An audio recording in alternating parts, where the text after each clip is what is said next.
മാറ്റാനുള്ള ദൃശ്യങ്ങളാണ്, അതിൻ്റെ ആകാശ ദൃശ്യങ്ങളാണ് നമ്മൾ കാണുന്നത്. ഡ്രോണിൽ നിന്നും വരുന്ന ദൃശ്യങ്ങളാണ് നമ്മൾ കാണുന്നത്. ഓട്ടോറിക്ഷ ഉയർത്തി മാറ്റാനുള്ള ശ്രമമാണ് കാണുന്നത്.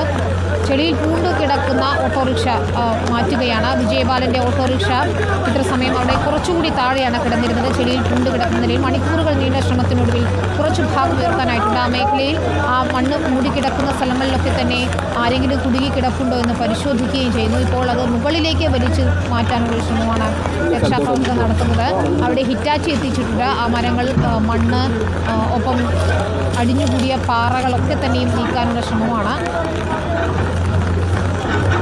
വിജയബാലൻ്റെ ബന്ധു തന്നെ സ്ഥിരീകരിച്ചിട്ടുണ്ട് അത് അദ്ദേഹത്തിൻ്റെ ഓട്ടോറിക്ഷയാണെന്ന്. വിജയബാലൻ എവിടെയെന്നാണ് നമുക്കിനി അറിയേണ്ടത്. അദ്ദേഹത്തിൻ്റെ ഭാര്യയും കുഞ്ഞുങ്ങളും സുരക്ഷിതരായി ഉണ്ട് എന്നാണ് വിജയബാലൻ്റെ ബന്ധു അറിയിക്കുന്നത്. അദ്ദേഹം ഇപ്പോഴത്തെ അതിൻ്റെ ആകാശ ദൃശ്യങ്ങൾ നമ്മൾ കാണുകയാണ്.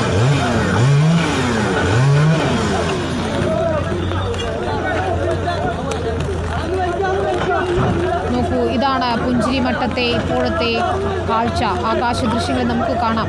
ഇവിടങ്ങളിലൊക്കെയും വീടുകളായിരുന്നു, മരക്കൂട്ടങ്ങളായിരുന്നു, പ്രകൃതി ഭംഗി വിളിച്ചോതുന്ന ഒരു സ്ഥലമായിരുന്നു. കൈവഴിയായി ഒഴുകിയിരുന്ന ഒരു അരുവിയുണ്ടായിരുന്നു. പക്ഷേ രൗദ്രഭാവം കൊണ്ട് ഒലിച്ചു വന്നതോടെ ആ മേഖലയാകെ ഇല്ലാതായിരിക്കുന്നു. ഇത് പുഞ്ചിരിമട്ടത്തെ മറ്റൊരു ഭാഗത്തെ രക്ഷാദൗത്യത്തിൻ്റെ ദൃശ്യങ്ങളാണ് നമ്മൾ കാണുന്നത്.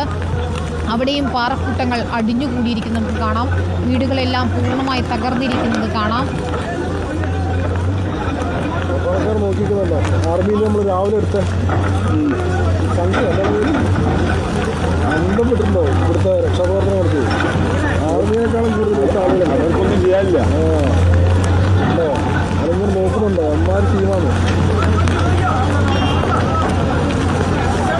അതിലൊന്ന് വന്നിട്ടോ, അതിലൊന്നും വന്ന് ഇതിലൊന്നുമില്ല. നീ ഇവിടെ വന്നിട്ട് കാര്യമില്ല. നീ